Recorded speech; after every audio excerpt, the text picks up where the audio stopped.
And welcome back. आज हम काफ़ी खुशकिस्मत हैं। हिंदी कविता जगत के सशक्त हस्ताक्षर कवि ज्ञानेंद्रपति जी ने हमारे इस छोटे से चैनल के लिए एक इंटरव्यू दिया है। जैसे हमने अपने पिछले वीडियो में कहा था, बीज व्यथा पर, उनकी कविता बीज व्यथा पर हमने एक वीडियो अपलोड किया था और उसमें कई ऐसे देशज शब्द आए थे जो हमारे समझ से परे थी। और कवि ने स्वयं कहा था कि वो कविता के जो भाव पक्ष को हमारे इस चैनल के लिए वो एक इंटरव्यू के द्वारा जाहिर करेंगे। आपको पता ही है, ज्ञानेंद्रपति जी की कई कविता संग्रह प्रकाशित हो चुके हैं और उन्हें उनकी समष्यात्मा के लिए साहित्य अकादमी पुरस्कार से नवाजा गया। लेकिन इन सब से आगे एक जो मिट्टी की महक उनकी कविता में आती है, अक्सर एनवायरनमेंट के बारे में उनका जो कंसर्न है वो जनमानस को ज़्यादा छूती है, क्योंकि आज एनवायरनमेंट खतरे में है। और जब साहित्य जगत में कविता के द्वारा इस प्रकार की कविताएं हमारे बीच आती हैं, तब नया जनरेशन उसके प्रति सजग होता है। तो ये जो बीज व्यथा है, उन्होंने बीजों का एक शोक गीत कहा है, ऐसे वो उसे संबोधित करते हैं, उस बीज व्यथा कविता को। मैं शुक्रगुजार हूँ उनकी, उन्होंने वक्त निकाल कर हमारा ये जो छोटा सा चैनल है, बच्चों को साहित्य जगत से जोड़ने का एक सिलसिला है ये हमारा, लेकिन उन्होंने समय निकाल कर काफ़ी शिद्दत से समझाने की कोशिश की कि उस कविता में कौन कौन से इश्यूज़ वे रेस करना चाहते हैं। और उनकी जो इंटरव्यू सुनकर हमें पता चला कि वे काफ़ी कंसर्न्ड हैं प्रकृति के प्रति। ये बहुत ही ज़रूरी है। ये जो चेतना है प्रकृति के प्रति, अगर हम उसे सशक्त रूप से आगे नहीं बढ़ाएं तो मानव जगत के लिए नहीं, पूरे जीव जंतुओं के लिए खतरा है। पेस्टिसाइड्स के यूज़ के बारे में उन्होंने कहा और कैसे विष मिल रहा है मिट्टी में, डीडीटी के प्रयोग के द्वारा होता था, या फिर जो बीज संग्रहालय में जाकर बंद हैं वहाँ उनमें जेनेटिकल हेरा फेरी होती है। और हमारे यहाँ के जो एकल बीज हैं, जो यहाँ के ट्रेडिशनल बीज हैं, उनकी क्या व्यथा है, जो हमारी मिट्टी में बस अंजुरी भर पानी से ही उग जाता था। तो वो किसानों की व्यथा को समझते हैं। और किसान आज 21st सेंचुरी में हमारे देश में ऐसी हालत है कि किसान सड़कों पर है, आंदोलन करने के लिए मजबूर है। देखिए, जब अन्नदाता इस प्रकार सड़कों पर उतरने के लिए मजबूर है, और वो भी ऐसे सिचुएशन में जब सभी जगह धंधा बंद है कोरोना के कारण, तो ऐसे में किसानों के दर्द को समझने वाले हमारे कवि हमारे लिए थोड़ा वक्त निकाल कर हमारे साथ इस चैनल के लिए जुड़े, तो मैं तहे दिल से उनके प्रति आभार व्यक्त करना चाहूँगी। और हम जाते हैं सीधे उनके इंटरव्यू की ओर।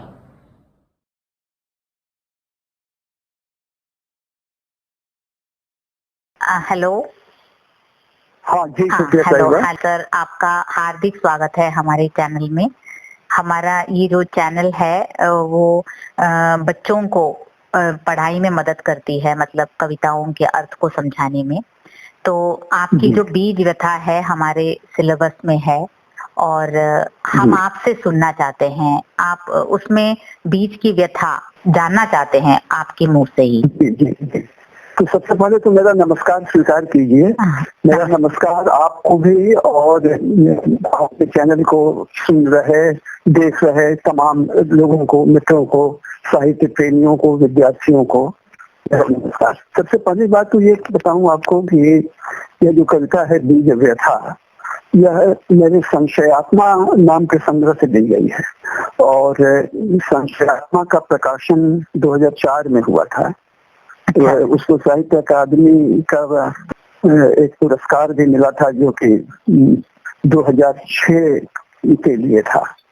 ये जो बीज व्यथा कविता है, जो भारतीय मिट्टी से, भारतीय वातावरण के भीतर से जो बीज उपजे हैं, भारतीय किसानों की कई पीढ़ियों ने उनसे जुड़े हुए प्रयोग किए हैं अपने खेतों में, और तब वे बीज उपजे या कहिए कि विकसित हुए।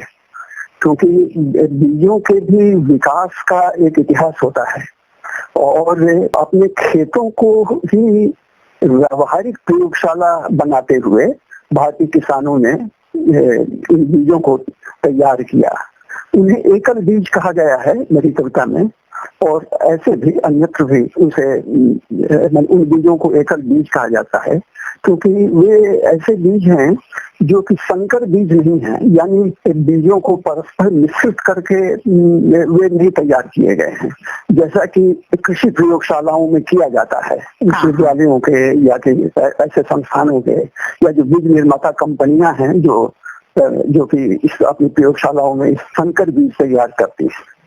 तो ये एकल बीज हैं, भारतीय खेतों में किसानों की अनेक पीढ़ियों के द्वारा तैयार किए गए बीज रहे हैं, जो कि भारतीय मिट्टी के, भारतीय वातावरण के बहुत अनुकूल रहे, और उनको सिंचाई के लिए ज्यादा पानी की भी जरूरत नहीं होती थी।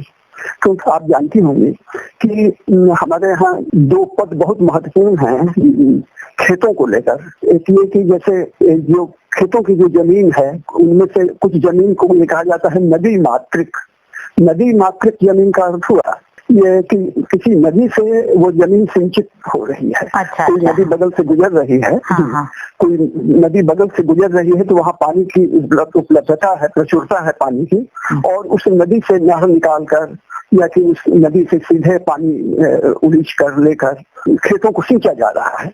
ऐसे खेतों को कहा जाता है नदी मातृक। ओके। यहाँ पर जिसकी नदी ही जिसकी माता है। ओके। और दूसरी तरह के जो खेत हैं भारत भूमि के, उनको कहा गया देव मातृक। देव मातृक का अर्थ हुआ कि जो इंद्र को माना जाता है कि वो वर्षा का देवता है हमारे यहाँ। तो जो कि वर्षा जो होती है आकाश से मेघों का पानी जो धरती पर आता है बारिश के मौसम में, उसी पर निर्भर करती है वो खेती। तो अगर आप देखिएगा कि एक बहुत बड़ा हिस्सा भारतीय खेतों का वो देव मातृक है, और तो उस देव मातृक जो जमीन है वहां पर तो बारिश के पानी का ही भरोसा है। और बारिश का ही पानी जिस सीमा तक जमीन में संचित होता है, जो वाटर टेबल बनता है जमीन में, जो जमीन उसको जब करती है, अवशोषित करती है पानी को, और फिर उस पानी को भी निकाल कर ट्यूबवेल आदि वगैरह के द्वारा भी खेती की जाती है देव मातृक जमीन वाले खेतों में भी। लेकिन वो उसकी निर्भरता उन खेतों की बारिश के पानी पर बनी रहती है हमेशा। तो ऐसे में जो कि भारतीय जो एकल बीज थे, वे उस तरह के देव मातृक खेतों के लिए, जहाँ की बारिश के पानी का ही भरोसा है खेती के लिए, वे बहुत ही उपयुक्त थे।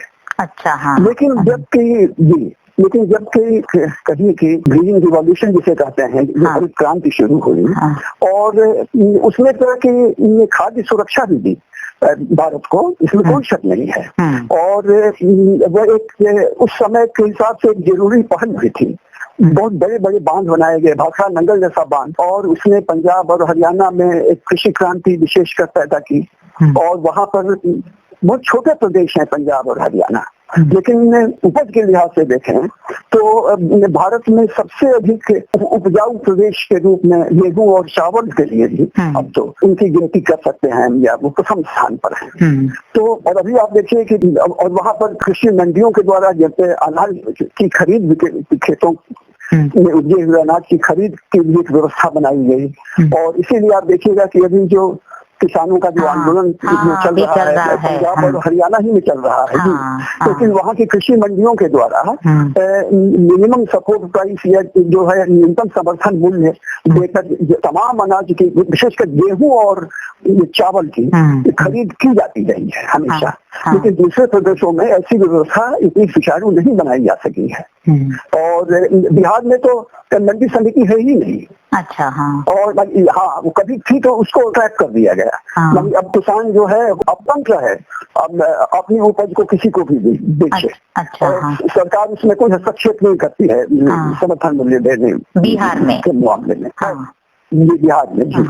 तो खैर, और आप देखिए कि बिहार से कितना पलायन होता है लोगों का, युवकों का, मजदूर के रूप में कार्य करने के लिए दूसरे प्रदेशों में जाते हैं। आपको आश्चर्य होगा जानकर कि बिहार में 4 एकड़ तक की जमीन वाले जो परिवार हैं, उनके जो नौजवान हैं, ये पंजाब जाते हैं खेतों में वहां के काम करने, और ऐसे लोगों के खेतों में काम करते हैं मजदूर के रूप में जिनके पास पंजाब में केवल 2 एकड़ जमीन है। अच्छा। लेकिन वहां पर वो बिहार के 4 एकड़ की जमीन के मालिक लड़के हैं, ये वहां जाकर मजदूर के रूप में काम करते हैं। ये इतना बड़ा फर्क आ गया है जो हो। तो लेकिन पंजाब और हरियाणा की जो मिट्टी है, उस मिट्टी को कीटनाशकों वगैरह का बहुत ज्यादा प्रहार झेलना पड़ा है, और वहाँ के भूजल में भी काफी कीटनाशकों वगैरह का और रासायनिक खादों का विष घुल गया है, और कई तरह की बीमारियां भी पैदा हो रही हैं, और उन अनाजों के सेवन से, उनके इस्तेमाल से भी कई तरह की समस्याएं पैदा हो रही है। और स्थिति देखिए यह भी है कि आप ये देखें कि जैसे कि शुरुआती समय में कीटनाशक के रूप में जैसे डीडीटी का इस्तेमाल किया गया था। डीडीटी एक जर्मन कंपनी मैन्युफैक्चर करती थी, एक जर्मन कंपनी की प्रोडक्ट थी वो। बाद में जबकि हमारे यहाँ के बासमती चावल वगैरह की बहुत ज्यादा मांग बढ़ी जर्मनी में और दूसरे यूरोपीय देशों में, तो जर्मनी में हमारे यहाँ से गई हुई बासमती चावल के खेत को बार बार इसलिए रद्द किया क्योंकि उसमें डीडीटी के ट्रेसेस मिलते थे, डीडीटी के लक्षण मिलते थे, जबकि डीडीटी का इस्तेमाल खेतों में 1 दशक से बंद हो चुका था। यानी आप समझ लीजिए कि एक बार ऐसे जो रासायनिक खाद और जो रासायनिक कीटनाशक हैं, उनका जब इस्तेमाल किया जाता है तो और अगले साल या दूसरे अगले सालों में नहीं भी किया जाता है, तो भी वे भूजल में चले गए होते हैं और उनके लक्षण दिख सकते हैं, और उनके लक्षण अनाज में भी आ सकते हैं, फसल में भी आ सकते हैं इतने सालों बाद भी। जी हाँ, लंबे समय के बाद भी। और इसीलिए उस अनाज से जो पोषित जो माताएं हैं, जो नवजात शिशुओं की माँ, उनके दूध तक में वो उस विष के लक्षण मिल सकते हैं, और उस नवजात के को पिलाए जा रहे दूध में भी उस तरह के विष का प्रवेश हो सकता है और उसके दुष्परिणाम हो सकते हैं। ये स्थितियां हैं अपने देश में। अभी ही इसी वर्ष जो इस वर्ष की बात कर रहा हूँ, पंजाब में जो चावल की बुआई वाला जो ये समय चल रहा है, क्योंकि इन्हीं दिनों में चावल की बुआई रोपनी होती है, चावल रोपा जाता है, तो 9 कीटनाशकों को प्रतिबंधित किया है 2 महीनों के लिए कि उनका इस्तेमाल नहीं किया जाए, क्योंकि चावल में जैसे कि जो चावल जो उगे उस चावल में उन कीटनाशकों का विषैला प्रभाव न आए। तो अब इसकी ओर थोड़ी थोड़ी चेतना मतलब कि विकसित भी हो रही है व्यापक रूप से हमारे समाज में, और बहुत सी जगहों पर यह चेतना उतनी विकसित नहीं हुई है। दोनों बातें हैं, दोनों तरह की स्थितियां हैं। अब जैसे कि केरल में काफी चेतना विकसित है। आपके यहाँ केरल में ये पर्यावरण की चेतना एक साधारण आदमी तक के मौजूद रहती है। और ऐसे भी बहुत पहले भी साइलेंट वैली वाला जो आंदोलन चला था, वहाँ पर्यावरण से जुड़े हुए आंदोलन वहाँ हमेशा चलते रहे। और अपने यहाँ की जो वाटर बॉडीज हैं, जो कि जल संग्रह के जो संस्थान है, वो तालाब हो, पोखर हो, नदियां हो, इन सबको कर रखने की एक चेष्टा बराबर दिखाई देती है केरल में। और इसीलिए केरल में भी मैंने ये भी पाया है कि जो पर्यावरण से संबंधित, पर्यावरण की चिंता करने वाली जो हिंदी की कविताएं भी हैं, उनको भी बहुत वहाँ सराहा जाता है, जितना कि इधर उत्तर भारत में संभव जैसा कि नहीं होता है। उत्तर भारत में ऐसी ही कविताओं को ज्यादा महत्व दिया जाता है जिनमें कि राजनीतिक चेतना बहुत मुखर होती है। और पर्यावरण चेतना वाली कविताओं को कोई महत्व नहीं दिया जाता है उत्तर भारत के साहित्यिक परिवेश में। अच्छा, यहाँ तो सर रिसर्च के क्षेत्र में भी जो भी पर्यावरण विमर्श से संबंधित इतनी अधिक रचनाओं को छात्र लेते हैं पीएचडी के थीसिस के रूप में, और कविताओं में बिल्कुल। और केरल के ऊपर तो ये भी कहा जाता है कि पर्यावरण के प्रति इतनी सतर्कता बरतते हैं कि वो हमें विकास विरोधी भी कहा जाता है कि हम कोई विकास सभी के लिए हम आड़े पड़ते हैं, लेकिन प्रकृति के प्रति ये जो चेतना है कुछ कुछ है यहाँ पे, उत्तर भारत से शायद ज्यादा है, अभी आपने कहा। जी बिल्कुल बिल्कुल बिल्कुल, ये बराबर महसूस किया है मैंने, और ये एक सर्वविदित तथ्य है, अब इसको नकारा नहीं जा सकता है। और देखिए विकास का जहाँ तक सवाल है, तो विकास कैसा विकास के जो मानक हैं वे जो कि WTO के द्वारा या IMF के द्वारा और इस तरह की संस्थाओं के द्वारा जो उसके तय किए जाते हैं, ये वही नहीं हो सकते हैं तमाम देशों के लिए उपयुक्त। अब जैसे कि उनका बहुत ज्यादा दबाव रहता है कि जो ग्रामीण क्षेत्र हैं, उन ग्रामीण क्षेत्रों को खाली कराया जाए, वहाँ से जो कि छोटी जोत वाले जो किसान हैं, जिनके पास कम खेत कार्य भी इसी को की है और उन्हीं नीतियों पर चलती है, क्योंकि उन संस्थानों से जो ऋण मिलता है वो भी इन्हीं शर्तों के आधार पर मिलता है। तो यह एक अलग बात है। खैर, और इसी सिलसिले में ये कहूँ कि अब इस कविता पर आके कुछ बातें कहूँ कि ये जो कविता है जो शुरू भी जो होती है, तो इसका जो नायक जो है, इस कविता का कोई नायक अगर माना जाए, केंद्रीय चरित्र किसी को अगर कहा जाए, तो वे बीज ही है। अच्छा। और वे बीज ही इस कविता का नायक है। बीज, और वो अब इस कविता पर आके कुछ बातें कहूँ कि ये जो कविता है जो शुरू भी जो होती है, तो इसका जो नायक जो है, इस कविता का कोई नायक अगर माना जाए, केंद्रीय चरित्र किसी को अगर कहा जाए, तो वे बीज ही है। अच्छा। और वे बीज ही इस कविता का नायक है। बीज, और वो एक ऐसा नायक है, एक तरह से अगर कहें तो, एक तरह से कह रहा हूँ कि जैसे कि जो ग्रीक ट्रेजेडीज के जो नायक होते थे, जैसे ग्रीक त्रासदियों के नायक जैसे होते थे, उस तरह से एक त्रासदी को झेल रहा नायक है ये हमारा जो भारतीय एकल बीज है, जिनकी बात मैंने पहले कही थी। और वे बीज ही हैं जो कि वो घर के गोखों से निकल, अनमुद गोखे हैं, मैंने उनको मूंदा नहीं जा सकता है, और उसी दे की मूंदी आंखों से निकल कर, देखिए उठनी दे तो किसान की है, और मूंदी आंखें, मैंने आंखें उसने मूंद रखी है, अब मैंने आराम कर रहा है इसलिए मूंद रखी है, मूंदी नहीं है। अगर मूंदी हर्षों के साथ मूंदी होता तो उसका मतलब होता कि हमेशा के लिए आंखें मूंद चुकी हैं, मर चुका है वो। तो मूंदी का मतलब हुआ कि उसने आंखें अपनी मूंद रखी है। हाँ। अपनी एक स्वैच्छिक क्रिया से, एक्टिव क्रिया से उसने अपनी आंखें मूंद रखी हैं। इसीलिए आप देखिएगा कि उसमें अनमुद गोखे हैं, घर के अनमुद गोखे, जिन पर की जो खिड़की का पल्ला नहीं होता है, ऐसे हैं गोखे।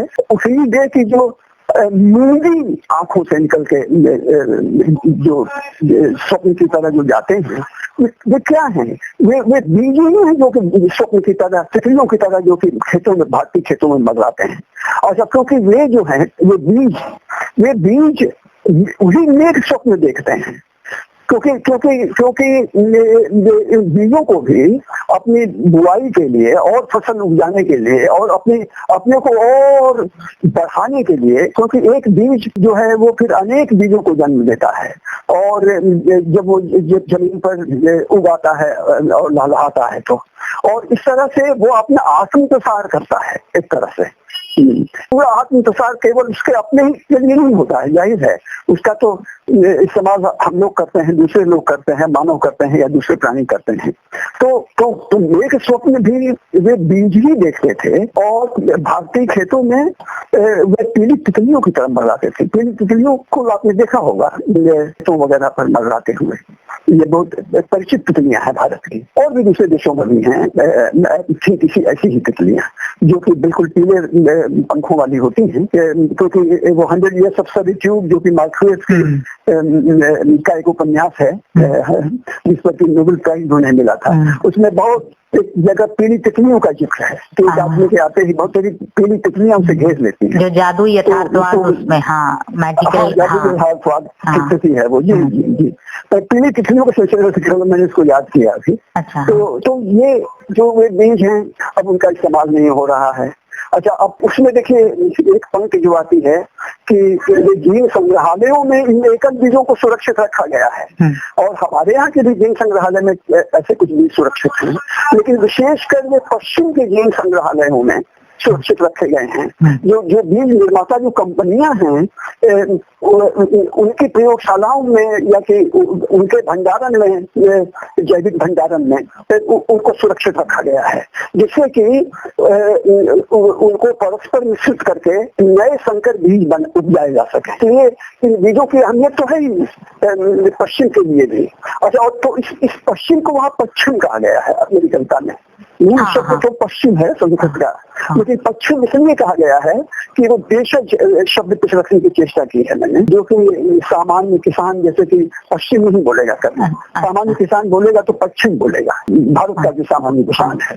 और उसी तरह से आपने देखा होगा कि जो शुरुआती हिस्से में जो कि जैसे कि पुखले, बखारी और इस तरह के जो शब्द आते हैं, ये सारे शब्द मतलब ग्रामीण क्षेत्र में उपयोग में आते हैं, क्योंकि वे कुछ खास तरह की संरचनाओं के लिए इस्तेमाल में आते हैं। हाँ सर, तो उसमें वो हंडियों में जुगोए जाना वो हमें क्लियर नहीं हुआ अभी भी, मतलब हंडियों में तो हंडिया दरअसल वो हंडियों में भी, बड़ी हंडियों में, हंडी तो आप समझती हैं, हंडे या हंडियां, हाँ, जो वो मिट्टी के बड़े बड़े बर्तन है, हाँ मिट्टी के बड़े, बहुत बड़े बड़े बड़े, और उनमें बीज को रखकर उनके मुंह को लूट लिया जाता था मिट्टी से। अच्छा, बंद कर दिया जाता है जैसे, हाँ बंद कर, जी जी जी, जैसे दम बिरयानी में करते हैं। अच्छा, जहाँ जो पुखले जैसे बना सके तो पुखले जैसा बनाया उन्होंने। मान पुखला बनाने की जगह नहीं है तो बड़ी हंडियों में ही उनको रख दिया बीज को, और पूरा भर के रखा और उनके ऊपर मिट्टी का लेप लगा दिया, सील कर दिया। और हंडियों में जुगोए मैंने सुरक्षित रखना, निगरानी में रखना। जुगोए तो ये देशज शब्दों का इस्तेमाल इसीलिए है वहाँ पर, क्योंकि वो देशज यथार्थ है, क्योंकि ये पूरी जो भारतीय कृषि है वो तो गाँव में होती है, ये तो ग्रामीण क्षेत्र का व्यापार है, इसलिए एक देशज शब्दों का इस्तेमाल है। और कविता की एक अपनी व्यवस्था है, क्योंकि जो बहुत सी बातें इसमें कही हैं, तो बहुतेरे तत्सम के भी शब्द आए हैं, ये भी बात एक है, वो जरूरत के हिसाब से ही इनको लाना पड़ा है मुझे। तो लेकिन देशज शब्दों के इस्तेमाल से एक ग्रामीण गंध को, जीवन गंध को रखने की चेष्टा की गई है कविता में। तो ये मैं कह रहा था कि जीन संग्रहालयों में या कि पश्चिम के जीन संग्रहालयों में या कि बीज निर्माता कंपनियों के भंडारण में जो सुरक्षित जो रखे गए हैं, जो एकल बीज, भारतीय बीज, तो उनके लिए कहा गया है ना कि वो कितनी दूर है, सुदूर पश्चिम में वो बैंक है ऐसे जीन बैंक, लेकिन सुदूर पश्चिम जो उतना दूर नहीं है, और उतना ही दूर है जितना निवाले से मुख। तो ये जो कौर है, जो हमारा कवर जिसको संस्कृत में कहते हैं, जो कि एक हथेली में जितना भर मान लीजिए खाने लायक सुविधा से जो आता है उसको हम मुंह तक ले जाते हैं, वो निवाला है। तो निवाले से मुंह, निवाला पहले आया है और मुंह बाद में आया है।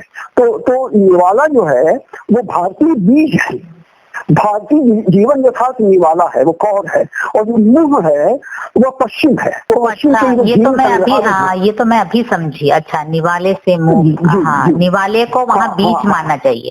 ओके, बिल्कुल निवाले को बीज माना जाना चाहिए। और जहाँ पर कि वो जा रहा है वो पश्चिम का मुंह है। अच्छा, जो कि वहाँ जा रहा है, तो पश्चिम मैंने मुंह में अपने भर रहा है।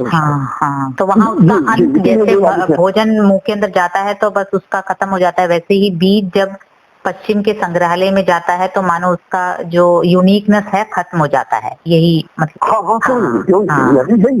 बिल्कुल है। और उससे उनका अपना उदर पोषण होता है, उनका अपना पेट भरता है, उससे जो भी उसका जो लाभ मिलना है वो उनको मिलता है जी। और शंकर बीज अगर वो बनाते हैं उनसे, तो उसको तो लाभ ही कमाने के लिए तो बनाते हैं। और जो लाभ जब मिलता है तो इन बीजों का अस्तित्व तो मिट ही जाता है ना। और आपने उस दिन निर्बंसिया बीज के बारे में कहा, उसके बारे में बताइए वो। हाँ, देखिए निर्बंसिया बीज जो बीज निर्माता जो कंपनियां हैं, मोनसेंटो वगैरह, इन्होंने ये निर्बंसिया बीज बनाए हैं, जिनको भी टर्मिनेटर बीज कहा जाता है अंग्रेजी में। ये ऐसे बीज हैं जिनको कि आप संग्रहित नहीं कर सकते हैं अगले वर्ष के लिए, और वे एक ही साल में अपनी उपज लेके भविष्य में इस्तेमाल के लायक नहीं रह जाते हैं। अच्छा, और ऐसे भी जो बीज की उनके यहाँ टर्मिनेटर बीज के रूप में नहीं भी विकसित किए गए हैं, उन बीजों को भी अगर आप एक किसान के रूप में खरीदे हैं तो आप पर ये पाबंदी होती है कि उस फसल में से जो बीज तैयार होंगे उनका इस्तेमाल फिर आप अपने खाद्य के रूप में तो कर सकते हैं, बेच तो सकते हैं, लेकिन नहीं कर सकते हैं अगले वर्ष बीज के रूप में उपयोग करने को लिए, और नहीं तो कानूनी कार्रवाई होगी आप पर। वो जो रसीदें देते हैं तो उन रसीदों में जो जिसको फाइन प्रिंट कहते हैं, यानी बहुत छोटी छोटी हरफों में इस तरह की शर्तें लिखी होती है, और कि बीजों का इस्तेमाल जो है 1 साल की फसल के लिए ही बुआई के लिए किया जाएगा, अगले वर्ष में उस फसल से तैयार जो बीज होंगे इनका बीज के रूप में इस्तेमाल नहीं कर सकते हैं, खाद्य के रूप में इस्तेमाल भले कर लें। तो ये तो खैर उन बीजों के लिए हुआ जो कि सामान्य बीजों की तरह फिर से इस्तेमाल में लाए भी जा सकते हैं, लेकिन जो टर्मिनेटर बीज हैं, जो निर्मंसिया बीज हैं, वे तो जेनेटिक इंजीनियरिंग के द्वारा ऐसे बना दिए गए हैं कि वो अगले वर्ष उनका इस्तेमाल बीज के रूप में आप कर ही नहीं सकते। तो उनके लिए ये ऐसा करते हैं टर्मिनेटर, ताकि उनका मोनोपोली बना रहे ना मार्केट में, किसान हमेशा उनके ऊपर मतलब कि किसान अपने आप से उन बीजों को अगले साल के लिए बीज के रूप में इस्तेमाल नहीं कर सकता, वो उसे फिर मार्केट में जाना पड़ेगा, मतलब कि वर्ल्ड मार्केट से। बिल्कुल हर बार उसको अपनी जान ढीली करनी पड़ेगी। अच्छा, हर बार अपना पैसा उसको खर्च करना पड़ेगा उन बीजों को खरीदने के लिए। जबकि आपने देखा कि बखारी में बंद थे, बीज फसलों में सहेजे गए थे, हंडियों में भिगोए गए थे, तो वे तो भारतीय खेतों से उपजे हुए ही तो बीज थे, जिनको कि साल दर साल सुरक्षित रखा जाता था। और आपको ये बताऊं मैं कि कुफलों में और हंडियों में जो सुरक्षित रखे गए जो बीज थे वो बरसों बरस ठीक रहते हैं, केवल अगले ही वर्ष के लिए नहीं, वो कितने भी वर्षों बाद इस्तेमाल में लाए जा सकते हैं। अच्छा, आपको ये जानकर आश्चर्य होगा। और अब ये भी मैं आपको बताऊं कि ऐसा भी देखा गया है कि ये मोहनजोदड़ो वगैरह की सभ्यता के दौरान के कुछ बीज मिले हैं जिनमें देखिए अभी भी अंकुरण की क्षमता है। अच्छा, जी वो प्रयोग के तौर पर ही किया गया है, क्योंकि बहुत बड़ी संख्या में ऐसे बीज नहीं मिले हैं, टूटे हुए मृत भांडों वगैरह के बीज मिले हैं ऐसे बीज, तो ये लेकिन पाया गया है कि वर्षों वर्ष के बाद भी उनमें अंकुरण की क्षमता है। उस समय टेक्नोलॉजी उतनी अच्छी भी नहीं थी, फिर भी सुरक्षित रखने का जो किसानों का जो अपना ज्ञान था वो काफी परफेक्ट था। ये ना यही आप ये भी तो प्रयोगशील थे, किसानों ने भी, यही तो मैंने कहा इसके पहले कि पीढ़ी दर पीढ़ी प्रयोग करके अपने खेतों को प्रयोगशाला के रूप में बरतते हुए उन्होंने इन बीजों को तैयार किया था, पृथक किया था, इनके अलग अलग नाम दिए थे। अब जानती हैं भारत में केवल चावल की एक समय में करीब 6000 किस्में थी। अच्छा, ये स्थिति है। अच्छा, और लेकिन आज आप पाइएगा कि बस चंद किस्में बची थी केवल, बाकी सब कहाँ गई, वे बीज कहाँ गए। एक बात है, इसी चिंता पर ये कविता केंद्रित है। तो वे जो बीज हैं जो कि पक्षियों के जीन बैंकों में भले सुरक्षित हैं, लेकिन भारतीय खेतों से जिनकी जड़ें उखड़ चुकी हैं और भारतीय खेतों से जो अब बहिष्कृत किए जा चुके हैं इस वैश्विक व्यवस्था में, और वे अब जा रहे हैं, लेकिन और जाते जाते वे सजल आंखों से हमें देखते हैं, क्योंकि अब देखिए कि वो हमारी भी आंखें सजल, कविता में हाँ लिखा हुआ है, छपाई की भूल है कि हूँ, हाँ नहीं होना चाहिए, हम हूँ कि हूँ हमारी भी आंखें सजल, कि हमारी भी आंखें सजल हों, क्योंकि ये तो हमारे पुरखों के द्वारा उपजाए गए बीज से, ये पुरखों की थाती थे, वे हमारे जैसे कि पुरखे हमें जिन आंखों से देख सकते हैं जाते जाते, जो हमारे पूर्वज हैं, जो हमसे जो बड़े हैं, जो विदा होते हैं धरती से, तो वे जिन आंखों से हमें देखते जाते हैं उन आंखों से जैसे कि वो देख रहे हैं सजल आंखों से, और कि हमारी भी आंखें सजल हों, वो विदाई का वो क्षण है। क्योंकि ये सजल आंखें, आंखों में जितना पानी आता है आंखें केवल भर आती हैं, तो इसीलिए इसको थोड़ा सा कलिए काव्यात्मक तरीके से यूं कहा गया है, क्योंकि जीते जी अंजुरी भर जल ही चाहिए था सिंचन के लिए। अंजुरी भर से मतलब केवल लिटरल वे में केवल एक अंजुरी जल ही नहीं है, बीज को उसे थोड़ा ज्यादा जल चाहिए, लेकिन अंगुली भर जल ये बताता है कि बहुत थोड़ा पानी, ज्यादा की जरूरत नहीं है। हाँ, ज्यादा की जरूरत नहीं है, क्योंकि ये जो बीज हैं ये उन संकर बीजों की तरह जो कि पश्चिम से आयातित हैं, ये वैसे नहीं हैं। ये पश्चिम से जो आयातित बीज हैं ये तो अपनी देह में, जैसे कि जो कि पश्चिम से आया हुआ यूरोप रिटर्न, फॉरेन रिटर्न कोई आदमी या कि भारत में भी रहता हुआ एक आदमी जो कि पश्चिम की जीवन शैली का अंधानुकरण करता होता है, तो जिस तरह से कि अपनी देह में बहुत ज्यादा क्रीम पाउडर मलता है लगातार। भारतीय किसान को कहाँ ये सुविधा है या फुर्सत है कि वो क्रीम पाउडर लगाए, तो कोई क्रीम पाउडर लगाकर खेतों की ओर थोड़ी जा सकता है। और वो तो पसीने की जो धार है वही उसका सौंदर्य है, और उसके जो हाथों की ताकत है और उसका जो हौसला है और कड़ी मेहनत करने का जो मादा है, ये सब चीजें उसे चाहिए।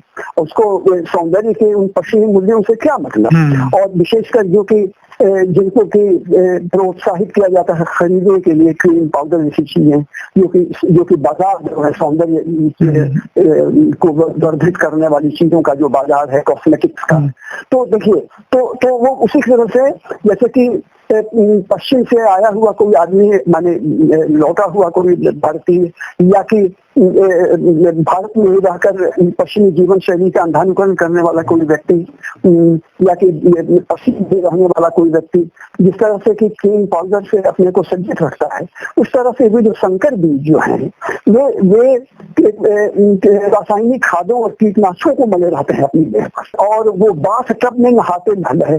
बाथ टब में जाहिर है कि ज्यादा पानी, बाथ टब तो जाहिर है कि अंजलि से ज्यादा बड़ा हो गया, अंजलि तो नहा एक छोटी सी चीज हुई, एकल बीजों को तो खुजली भर पानी चाहिए, और इन संकर बीजों को बड़े बांधों के डुबाव जल चाहिए। डुबाव माने जो कि पूरा डुबो ले, और इसीलिए बड़े बांध बनाए गए भारत में एक समय में, और अभी भी बनाए जा रहे हैं। नीति तो वही है, क्योंकि आपने देखा कि भाखड़ा नंगल वगैरह के बाद फिर वो टिहरी का भी डैम बना गंगा, जो कि हाँ तो वो बहुत बड़ा डैम है, और उससे पर्यावरण बहुत ही संकटग्रस्त हो गया है, क्योंकि वो अस्थिर क्षेत्र में बना है, और वो क्योंकि हिमालय वाला पूरा जो क्षेत्र है वो बहुत अस्थिर है।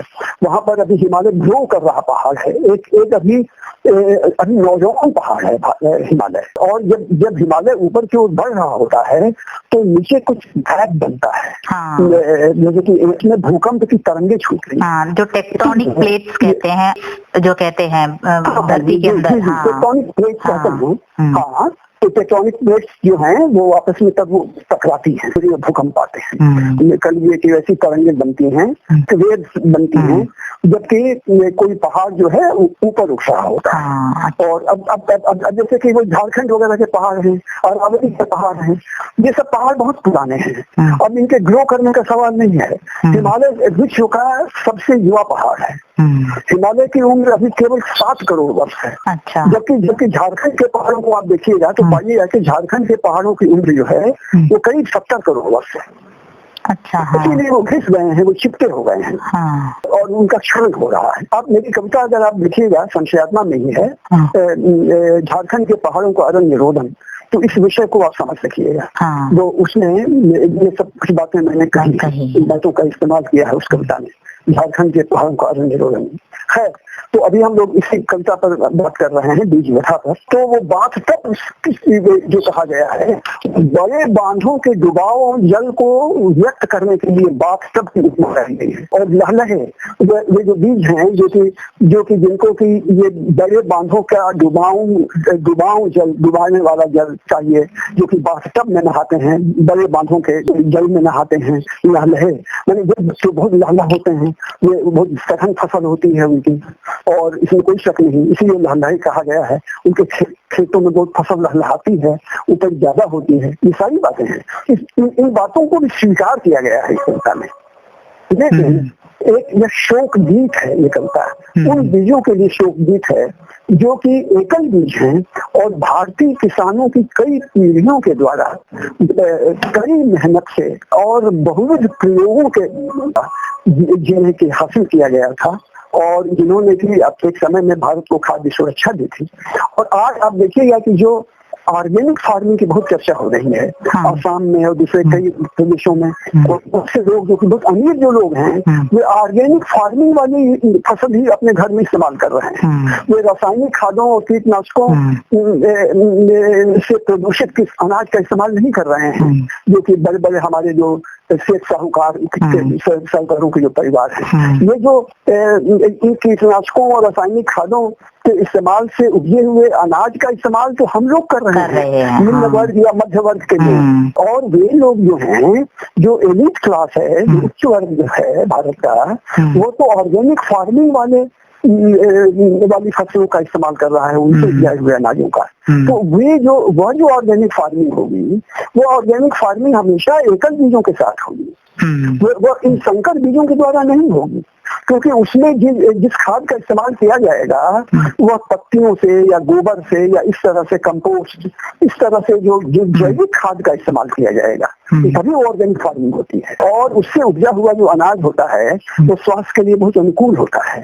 और वो पूरी फार्मिंग भी पर्यावरण के लिए उतनी प्रदूषक नहीं होती है, वो बहुत अनुकूल होती है, क्योंकि उसके लिए बहुत ज्यादा बड़े बांध बनाने की जरूरत नहीं होती है, जो कि कभी भी टूट जाए तो एक बहुत बड़ा संकट खड़ा हो जाए, जो संकट की हमारे देश के सामने तिजरी बांध को लेकर खड़ा है। और वो स्थिति कभी भी आ सकती है, कब आएगी ये हम नहीं कह सकते। केरल में भी है सर, केरल में भी मुल्लापेरियार में ऐसे एक डैम पूरे संकट में है। कब वो उसमें प्रॉब्लम आएगा, कब वहाँ के पूरे गांव, पास पड़ोस के गांव पानी में डूब जाएंगे, ये किसी को नहीं पता। लेकिन है वो खैर थोड़े दिन चर्चा का बात बनता है, लेकिन फिर बाद में सब भूल जाते हैं, बस यही है। जब कोई आपत्ति आएगी तब तो मेरा ख्याल है कि अब ये कविता बहुत दूर तक स्पष्ट होगी। हाँ, स्पष्ट हो गई। आपके मैं बहुत शुक्रगुजार हूँ, क्योंकि हमारे लिए ये मतलब देशज जो शब्द थे उन्हें समझने में आपने जो समझाया तभी हम समझ पाए, नहीं तो हम तो अर्थ का अनर्थ कर देते। जो मैंने अपने प्रीवियस वीडियो में किया है वो भी मेरे ख्याल से उससे ज्यादा क्लियर अभी हो गया जब आपने इसे समझाया। हाँ। नहीं तो आप कोशिश कीजिएगा कि या तो ये मेरा ऑडियो सुनाइएगा अपने छात्रों को, मित्रों को, और उस पर लाइएगा तो बाकी लोग भी इन चीजों को समझ सकेंगे। और एक अनुरोध और करूंगा मैं कि जो मेरी प्यासा कुआं शीर्षक जो कविता है आपके यहाँ, जब किसी पाठ्यक्रम में पढ़ाई जा रही है, बीकॉम के बीए के बीकॉम के प्रथम वर्ष में या किसी से बीकॉम के लिए है। हाँ जी। तो उसमें आप देखिएगा कि एक जो पंक्ति आती है कि और अब तो हैंड पंप की उसे चिढ़ाती आवाज में नहीं सुन पड़ती। तो अब तक छपा हुआ है, तक से अर्थ नहीं निकल पाएगा, अब तो करना होगा उसे। अब तो हैंड पंप की उसे चिढ़ाती आवाज भी नहीं सुन पड़ती। उसको जरा सा आप जो अपने चैनल पर बताइएगा, जिससे कि जो कि अध्यापक लोग भी हैं, जो छात्र भी हैं, ये उस कविता की उस पंक्ति को सुधारने और अब तक मैंने तक को तो करना है। तो पंक्ति हो जाएगी, अब तो उसे चिढ़ाती, मैंने कुएं को चिढ़ाती, अब तो उसे चिढ़ाती हैंडपंप की आवाज भी नहीं सुन पाती। पहले जो हैंडपंप की आवाज जो है वो कुएं को चिढ़ाती थी, तो लोग हैंडपंप से पानी लेने लगे थे, कुएं का इस्तेमाल बंद हो गया था। लेकिन अब ये स्थिति हो गई है कि अब हैंडपंप भी बहुत कम दिखाई दे रहे हैं, हैंडपंप भी अब जवाती पर है, जैसे कि मेंटेन नहीं हो रहे हैं। तो वो हैंडपंप की भी अब तो आवाज उसकी सुनाई नहीं पड़ती। तो छपाई की भूल से, टाइपों के कारण, से टाइपों कहते हैं, टाइपिंग एरर, उसके कारण वो ये कविता जो है जो समझने में असुविधा हो सकती है। उसमें अब तक की जगह अब तो करवा दीजिएगा, अपने मित्रों को बताइएगा टेक्स्ट बुक में। Okay sir. तो बहुत बहुत आपको धन्यवाद देता हूँ मैं, सोफिया साहिबा। आप बहुत अच्छा काम कर रही हैं। वो मैंने देखा था वो वीडियो आपके यहाँ बीज रेखा वाला जो आपने मुझे भेजा था, और मैं बहुत प्रभावित हुआ हूँ। और एक बहुत बड़ा काम, उपयोगी काम, और कविता और साहित्य को कवि की प्रसारित करने का काम, उसकी ठीक समझ विकसित करने का काम आप कर रही हैं, जो कि केवल छात्रों के लिए और अध्यापकों के लिए ही उपयोगी नहीं है, वो तमाम भारतीय नागरिकों के लिए उपयोगी है। ये जो एक बौद्धिक जो कि नवजागरण में हमेशा इसकी जरूरत महसूस होती रहती है, उसकी लहर दर लहर चलती रहनी चाहिए किसी भी देश और समाज में, उसमें भी इस तरह के जो वीडियो हैं, इस तरह का जो कार्य है, वो अपनी एक भूमिका निभा सकता है, और आप वो भूमिका निभा रही है। बहुत बहुत धन्यवाद आपका। थैंक यू सर, आप जुड़े रहिए। आपकी और भी कविताएं जब जब हम अपलोड करेंगे आपसे हम बातचीत करेंगे। और जैसे ही हो सके, ये जो कोरोना का ये जो आतंक जब खत्म होगा, आप जब कभी केरल में आएंगे तो आपका एक डायरेक्ट इंटरव्यू भी दीजिएगा। हाँ, okay okay okay okay sir, okay, अच्छा, थैंक यू, नमस्ते सर। हाँ, पर्यावरण के प्रति इतने सजग रहने वाले कवि ज्ञानेंद्रपति जी का जन्म 1950 में झारखंड में पत्थरगामा गांव में हुआ था। वे 10 वर्षों तक बिहार सरकार से अधिकारी के बतौर कार्यरत रहे। और देखते हैं एक नजर उनकी रचनाओं की ओर। कवि कर्म को ही जीवनचर्या बनाने वाले ज्ञानेंद्रपति जी ने हिंदी साहित्य जगत में पाठकों के बीच जो प्रतिष्ठा पाई है, वो पुरस्कारों की संख्या से नहीं बल्कि उनकी कविता की शक्ति से है। उनका प्रथम काव्य संग्रह 1970 में प्रकाशित हुआ, आंख हाथ बनते हुए। और फिर 1981 में शब्द लिखने के लिए ही यह कागज बना है। 2000 में गंगा तट, 2004 में समस्यात्मा, और इसी समस्यात्मा के लिए ही उन्हें साहित्य अकादमी पुरस्कार मिला। और इसी समस्यात्मा में ही हमारी ये जो कविता भी है, बीज व्यथा। और 2006 में भिन्नसार, 2006 में उनकी प्रतिनिधि कविताओं का एक संग्रह कवि ने कहा नाम से प्रकाशित हुआ। और 2013 में मनु को बनाती मनई। 2019 में गंगा बीती, गंगू तेली की जबानी प्रकाशित हुई। ये गंगा बीती हमारे शोधार्थियों के लिए काफी लाभदायक सिद्ध होगा।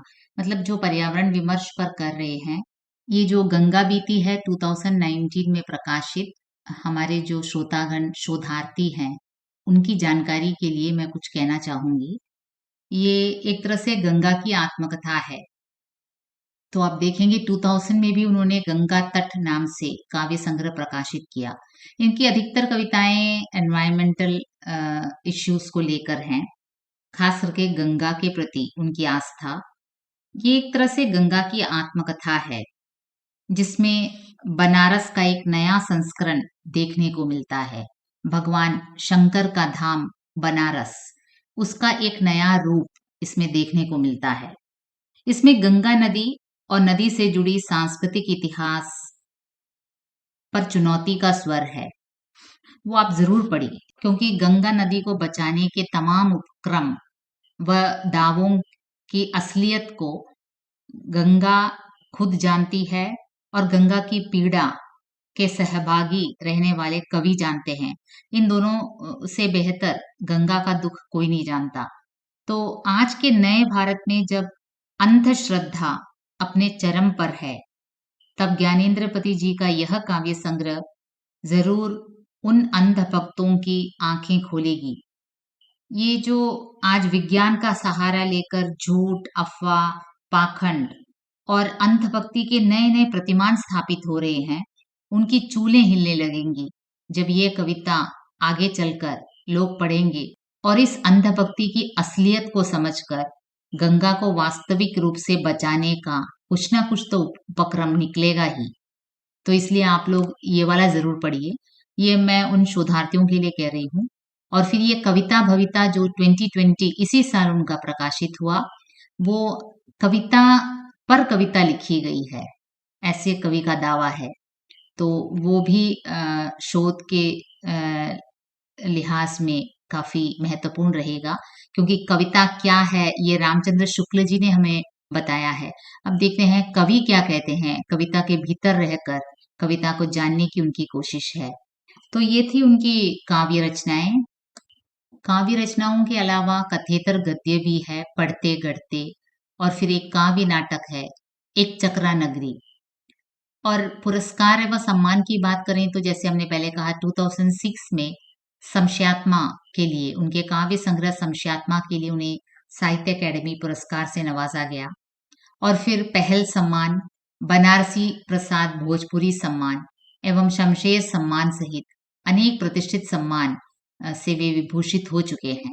लेकिन जैसे मैंने पहले कहा, इन पुरस्कारों को अगर हटाकर रखें भी, उनकी जो कविताओं में माटी की महक है, जो नदी के प्रति उनका प्यार है, मिट्टी के प्रति उनका जो स्नेह है, वो हमारे दिल में हमेशा एक स्थान बनाए रही। आशा करती हूँ इस साक्षात्कार से आप जरूर लाभान्वित हुए होंगे और अगले वीडियो में फिर मिलेंगे। तब तक के लिए धन्यवाद।